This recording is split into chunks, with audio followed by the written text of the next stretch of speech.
बिस्मिल्लाहिर्रहमानिर्रहीम। आज हम करेंगे जी एक्सरसाइज 3.1 का क्वेश्चन नंबर 1। कहता है कि इसको तरकीब सेट साज में लिखें। सेट को लिखने के तीन तरीके हैं, अंदराजी तरीका, बयानी तरीका और तरकीब सेट साज। तो आज हमने जो क्वेश्चन करना है वो करना है जी तरकीब सेट साज में लिखना है। हमारे पास जो क्वेश्चन गिवन है ना, ये तमाम जो है ना लिखे गए हैं अंदराजी तरीका में। अंदराजी तरीका कौन सा होता है जिसमें हिंट से लिखे गए हैं। जैसे देखिए ना, एक लिखा हुआ है, 4 है, 9 है, 16, 25, मतलब ये हिंट से लिखी हुई है। जो न्यूमेरिक फॉर्म में है, जो दर्ज किया गया है, वो होता है अंदराजी तरीका। और इसको लिखना है तरकीब सेट साज में। तरकीब सेट साज का मतलब क्या हुआ? इसका मतलब है कि इलामतों में लिखना है, यानी जो डिजिट में क्वेश्चन लिखे गए हैं इनको इलामतों में लेके आना है, इनको इलामत वाली शक्ल में लिखना है जी। ठीक है, अब देखें पहला क्वेश्चन है जी 1, 4, 9, 16, 25, 36 और कहां जा रहा है 484 तक जा रहा है। तो हमने इसको तरकीब सेट साज में लिखना है। जब आप क्वेश्चन को तरकीब सेट साज में लिखने लगे तो पहले आप देखें क्या ये क्वेश्चन किस शक्ल में है, या इसकी कौन सी शक्ल बन सकती है, या इसके ऊपर डायरेक्ट कोई सेट अप्लाई हो रहा है। आप चेक करने की कोशिश करें। अगर देखें 1, 4, 9 इस तरह डायरेक्ट जो है ना हमें कोई सेट नजर नहीं आ रहा।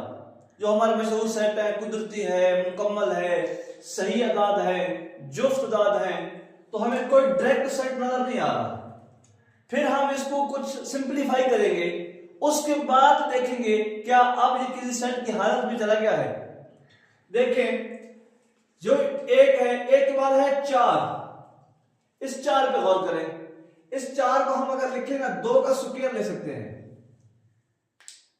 फिर इस 9 पे गौर करें तो 9 को हम क्या ले सकते हैं, 3 का स्क्वायर ले सकते हैं। तो फिर हम जो 1 है इसको 1 का स्क्वायर लिखते हैं, यानी जो 1 है ये 1 का स्क्वायर, जो 4 है ये 2 का स्क्वायर, जो 9 है ये 3 का स्क्वायर। फिर आगे देखिए 16 है, 16 बन रहा है 4 का स्क्वायर। फिर है 25, 25 है 5 का स्क्वायर, 36 है 6 का स्क्वायर। मतलब हमें यहां से नजर आ रहा है कि 1 का स्क्वायर है, फिर 2 का स्क्वायर है, फिर 3 का स्क्वायर है, फिर 4 का स्क्वायर है, फिर 5 का, फिर 6 का। लास्ट जो डिजिट है वो हमारे पास है 484 है, ये होता है 22 का स्क्वायर। यानी हमने क्या किया, इस क्वेश्चन को थोड़ा सा मुख्तसर किया, इसको आसान शक्ल में तब्दील किया ताकि हमें तरकीब सेट साज में लिखना आसान लगे। अब अगर स्क्वायर को छोड़ दें, स्क्वायर को छोड़ दें तो फिर क्या बनता है जी 1, 2, 3, 4, 5, 6। इसका मतलब है किसी को अब सेट की एक शक्ल नजर आ रही है। कौन सा सेट है जी? जो सेट 1 से शुरू होता है वो होता है कुदरती, यानी नेचुरल, कुदरती अदाद का सेट, जिसको हम n से जाहिर करते हैं। यानी इससे हमें एक समझ आए कि हम इसको n सेट कह सकते हैं जी। हम इसको n का अगर रुकन कह दे कि n का है। अच्छा जी, अब ये सेट स्टार्ट कहां से हो रहा है? स्टार्ट हो रहा है 1 से। तो हम आगे क्या लिखेंगे जी, एंड 1 जो है ना छोटा है, बराबर है किसके, x के, और कहां तक जा रहा है 22 तक। तो ये छोटा है, बराबर है 22 के। ये तो हमने एक जनरल सेट बनाया है, लेकिन जो ओरिजिनल सेट है अभी तक हमने इसको तरकीब सेट साज में नहीं लिखा। हम इसको लिख देंगे x जबकि x बराबर है n, यानी x बराबर 1, 2, 3, 4, 5, 6। ठीक है, और इसके ऊपर क्या आ रहा है, स्क्वायर आ रहा है, हम इसके ऊपर डाल देते हैं स्क्वायर। तो हमारा सवाल जो है ना, सवाल किस में कन्वर्ट हो गया है? ये कन्वर्ट हो गया है तरकीब सेट साज में। आपने इस तरह मुख्तसर करना है, फिर देखना है कौन सा सेट बन रहा है, आपने उसको उसमें कन्वर्ट कर देना है। फिर आगे उसकी क्या लिखनी है जी, रेंज लिखनी है, कहां से स्टार्ट हो रहा है और कहां तक जा रहा है। ये जो मैंने लिखा है छोटा है और इसकी लिखा है बराबर की अलामत, इसका मतलब ये है जो मैंने 1 लिखा है ये 1 शामिल है। अगर मैं इसके नीचे ये साइन न लगाता बराबर वाला तो इसका मतलब था कि 1 शामिल नहीं है। अगर मैं इस तरह लिखूंगा ना छोटा बराबर है, इसका मतलब है एक शामिल है, यानी यहां पे एक शामिल है और यहां पर एक शामिल नहीं है। अब देखिए दूसरा सवाल जी, दूसरा है जी 2, फिर है 4, फिर 8, फिर 16, जा रहा है जी 256 तक। इसको देखें, यानी 2 से 4 आया, फिर सवाल की नवीन को समझिए, 2 से 4 आया, 4 से 8 आया, फिर 8 से 16 आ रहा है, इस तरह ये चलते जा रहा है 256 तक। हम जिस तरह यहां पे स्क्वायर बनाया था, क्या ये किसी का स्क्वायर बनता है? ये तो खुद किसी का स्क्वायर नहीं है, तो फिर बाकी चेक करने की जरूरत भी नहीं है, क्योंकि हमारा जब तक एक जनरल फार्मूला न बने हम उसको अप्लाई नहीं कर सकते। दूसरा देखिए, अगर 2 से गौर करें तो 2 से 4 बना है, कैसे बना है? यदि 2 को जरब देकर 2 से तो 4 बनता है।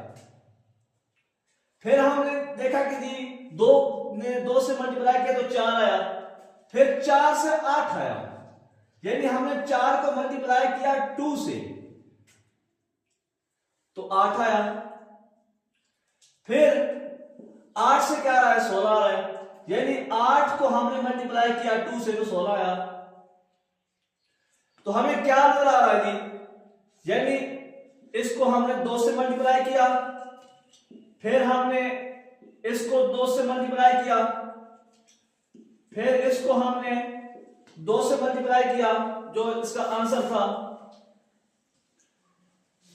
तो हम इसको क्या बोल सकते हैं जी कि 2 के जो है ना 2 से 4, 4 से 8, 8 से 16 और 16 से जो है ना क्या बनेगा 32, इस तरह चलते चलते आखिर तक क्या आ जाता है 256 आ जाता है।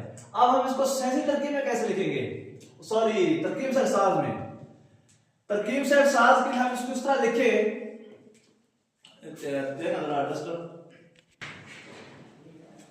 अगर यदि एक तो हमारे पास ये तरीका था कि यहां से हमारे पास एक सीक्वेंस आ रही थी कि 2 को मल्टीप्लाई किया 4 से, 4 को मल्टीप्लाई किया 8 से, 8 को मल्टीप्लाई किया 16 से, लेकिन यहां पर तरकीब से साथ में लिखना मुश्किल हो रहा था। फिर हम एक और तरीके से करते हैं कि हो सकता है किसी और तरीके से तरकीब से साथ आसानी से बदल जाए। अगर हम इसको लिखें 2 की पावर 1, हो सकता है इस तरह बन जाए, फिर 4 लिखे 2 की पावर 2, यानी 4 बन गया, फिर इसको देखे 8 को 2 की पावर 3, फिर देखे 16 को 2 की पावर 4, फिर देखे इसको आगे तो ये बनेगा 2 की पावर 8। यानी कि हमने जिस तरह चेक किया कि 2 × 2 हो रहा था, फिर 4 × 2 हो रहा था, तो इससे हमारे पास जो है सही तरकीब लिखना मुश्किल हो रही थी। अब हम देखें, मतलब 2 कॉमन आ रहा है, 2 सब के अंदर आ रहा है, ऊपर देखें 1 2 3 4 या 8 तक जा रहा है, तो हम इसको क्या लिख सकते हैं जी? 1 2 3 क्या है? चतुर्थी है, तो हम फिर कह सकते हैं जी n रुकन होगा जी n का, ये n कहां से स्टार्ट हो रहा है जी? 1 से, एंड 1 स्टार्ट हो रहा है जी, सॉरी n जो है स्टार्ट हो रहा है 1 से और कहां तक जा रहा है? 8 तक जा रहा है, क्योंकि आखिरी डिजिट कौन सा है हमारा? 8 है। उसके बाद हम क्या लिखेंगे? x, जबकि x = 2 की पावर, यानी 2 तो कांस्टेंट जा रहा है ना, 2 की पावर क्या कर देंगे? n कर देंगे, तो ये हमारी क्या हो जाएगी? तरकीब सेट साल हो जाएगी। यानी फार्मूला ये भी ड्राइव हो रहा था, लेकिन इसमें क्या था? तरकीब सेट साल लिखना मुश्किल था, तो हमने इसको इस तरीके से किया, तरकीब सेट साल क्या हो गया? आसान हो गया। अब नेक्स्ट देखिए,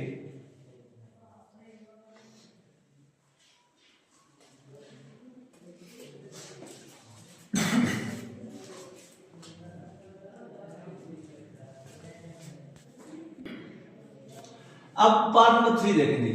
पार्ट नंबर 3 में 0, फिर है जब -1, जब -2, तो जा रहा है जब -1000 तक जा रहा है। अब देखिए जो सेट 0 से स्टार्ट हो, उसके अंदर जमा माइनस आए, वो होता है सही का सेट, मतलब वो सेट नोट होता है z होता है जी। हम क्या कह सकते हैं जी? x, जबकि x रुकन है z का, और ये कहां से स्टार्ट हो रहा है? देखिए इसके अंदर दो रकमें जा रही हैं, इसकी लिमिट देखिए ना, दो रकमें, एक जमा में एक माइनस में है, मतलब ये -1000 से स्टार्ट हो रहा था और कहां तक जाएगा, +1000 तक। इसके अंदर कोई इतनी टेक्निक नहीं थी, ये सिंपल सा क्वेश्चन था। यहीं से आप गेस कर सकते हैं, जमा माइनस आ रहा है तो सही दांत का सेट है, क्योंकि 1 2 3 तरतीब से जा रहा है। और दूसरा ये इसकी लिमिट बताई गई है कि -1000 से स्टार्ट हो रहा है और जमा 1000 तक को जा रहा है। इसको देखिए, ये क्वेश्चन फिर ट्रिकी है। 6 के बाद है जी 12 के बाद जी 18 के बाद जी 16। हमने कोई गलती तो नहीं कर दी? सर क्वेश्चन दिखाए, इसको देखिए जी। क्वेश्चन था 6 12 18 और जा रहा था जी 120 तक। फिर इसमें गौर करें, 6 है, यानी 6 को 2 से मल्टीप्लाई किया फिर 12, फिर 6 को 3 से मल्टीप्लाई किया तो 18, इस तरह चलते गए 120 तक। यानी क्या था कि 6 था, 6 को 1 से मल्टीप्लाई किया, फिर 6 को 2 से मल्टीप्लाई किया, फिर 6 को 3 से मल्टीप्लाई किया, और 120 है तो मतलब 6 को 20 से मल्टीप्लाई कर दिया। यानी अगर 6 को 20 से मल्टीप्लाई करें तो 120 आता है। अब देखिए, यहां भी 6 है, यहां भी 6 है, यहां भी 6 है और यहां भी 6 है, मतलब 6 तो कांस्टेंट हो गया। फिर देखिए 1 2 3 20 तक जा रहा है। जो 1 से स्टार्ट हो वो कुदरती है, तो हम कह सकते हैं जी कि ये फिर जो एंड रुकन होगा जी किसका, n का। और इसकी लिमिट क्या है जी, ये 1 से स्टार्ट हो रहा है और कहां तक जा रहा है जी, 20 तक जा रहा है। और इसको हम क्या लिख देंगे जी, x, जबकि x इज इक्वल टू 6 तो कांस्टेंट है, वही लिख देंगे ना। आगे हम क्या लिख देंगे, ये 6n लिख देंगे। तो ये आपकी तरकीब सेट सॉल्व हो गई। ये तो मुख्तसर क्वेश्चन है जी, सिंपल सा। 100 102 104 106, मतलब ये तो जुफ्त अदद की एक सीक्वेंस है जो 100 से स्टार्ट हो रही है और 400 तक जा रही है। हम क्या लिखेंगे जी, x, जबकि x रुकन है e का, क्योंकि जुफ्त अदद को ज़ाहिर करते हैं e के साथ। एंड कहां स्टार्ट हो रहा है, 100 से, 100 लेस देन इक्वल x के, x लेस देन इक्वल 400 के। ये सिंपल सा क्वेश्चन था। इसको देखिए, 1 से 3 से फिर 9 से 27 से 81। तो हमने क्या मल्टीप्लाई किया जी, यानी इसको 1 से मल्टीप्लाई किया, फिर 3 को 1 के साथ, फिर 9 को 3 के साथ, तो सॉरी, और इसको हम यूं लिखेंगे, 3 की पावर अगर हम 0 करें, किसी भी रकम की पावर अगर 0 करें तो 1 होती है। फिर 3 की पावर को हम 1 कर दें तो 3 हो जाएगा। फिर 3 की पावर अगर हम 2 कर दें तो ये 9 हो जाएगा। फिर अगर 3 की पावर को हम 3 कर दें तो ये 27 हो जाएगा। इस तरह अगर 3 की पावर को 4 कर दें तो ये 81 हो जाएगा। तो हमें जो है ना फिर एक तरतीब मिल गई, यानी 3 जिसमें कॉमन आ रहा है और जो स्टार्ट हो रहा है 0 से, 0 1 2 3 4, और जो सेट 0 से स्टार्ट हो उसे बोलते हैं मुकम्मल। इसका मतलब है कि आप जो n है ना रुकन होगा w होगा। जहां तक हम n का जिक्र कर रहे थे पिछले सवालों में, क्योंकि वो 1 से स्टार्ट होते थे, ये जो है ना 1 से नहीं बल्कि 0 से स्टार्ट हो रहा है, इसलिए हमने इसको w कह दिया। आगे तरतीब देखेंगे, कहां से स्टार्ट हो रहा है, 0 से, 0 जो है ना लेस देन इक्वल n के, और n लेस देन इक्वल है किसकी जी, इसके आगे लिमिट नहीं है, तो फिर आप इस तरह से छोड़ दें। ये आगे आप इसकी रेंज ना लें क्योंकि इसकी रेंज गिवन ही नहीं है। n रुकन होगा w का, और आपने क्या लिखा है x, जबकि x इज इक्वल टू 3 की पावर n, 3 कॉमन जा रहा है सब में, 3 की पावर n रुकन है w का। ये आपका क्या होगा, आंसर होगा। इसको देखें, 1 से 2, 2 से 4, फिर देखें 5 से 10, 10 से 20, फिर देखें 25 से 50, 50 से 100। तो आप इसको सिंपली कह दें जो भी इस तरह की सीक्वेंस बने ना, इसको हम बोलते हैं आधा। यानी x जब कि x कह दे कहां तक जा रहा है जी 100x तक, तो हम कह देंगे जी 100x का आधा है। इस तरह के सवाल को क्या बोलते हैं, आधा बोलते हैं जी। लास्ट क्वेश्चन है इस चैप्टर का, इस एक्सरसाइज का 5 फिर 10 फिर 15 और जा रहा है जी 100 तक।